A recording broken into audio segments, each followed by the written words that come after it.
There's one good thing about having your chickens bucket trained, because as soon as you bring in a bucket, they all come round you and they all want to know what's in there. But today it's just a bit of soapy water, because this chicken here and this chicken here seems to have scaly legs. Now if you can see the state of her, it's because she's just come out of her nesting phase. She's been really broody for about a month, 6 weeks, and she's just absolute right state. The same with this one here, behind this speckled one here, my black Marin mixed breed chicken of some kind. They've been bullying her, but she was also broody at the same time. So I never really got to see the legs because they didn't really come out to eat, and I was feeding them in their cage. So I've looked all over for a crap bucket, but instead I've had to use my soapy bucket, and I just heated something. It was like one of them rings off the top of a jar, a metal lid. I heated that up on the hob, and then I just poured it on the top and pressed it down with my fork. So it's like cut, and it's not sharp, so she's not going to hurt herself. There's a bit of soapy water in there. It's warm, so I'm going to soak her in there while I nip to the doctor's. So that'll be for about half an hour to 45 minutes, and then when I come back I'm going to dry her off, and I'm going to put some Vaseline on her legs.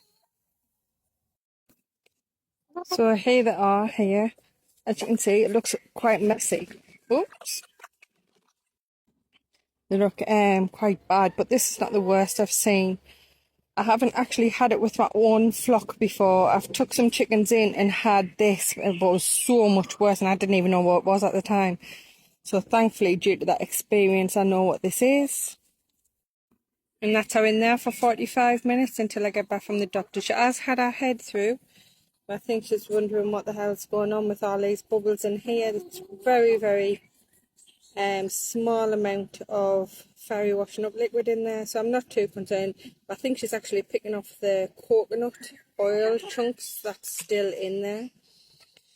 So then when I come back, hopefully she's nice and soaked. I can put the Marin in, and I can get some Vaseline on her legs to suffocate the little mites that get in between the crevices, and they eat the keratin that's behind the scales, and that's what pushes them forward. It makes it look ugly like that, and I think it is quite an irritant to them. So I'll let you know how I get on. So it looks like it's really softened them, and it looks actually a little bit better. Some has come off, so now I'm going to put some Vaseline on. There you go, absolutely lathered in all of the crevices, and then I'll put her back in with the rest of the chickens, put the Marin in some cleaner water, and then do the same with that. And I'll do this for the next 7 days, and it'll suffocate all of the mites that's inside, and all of them scales there will just fall off, and new scales will start to come through.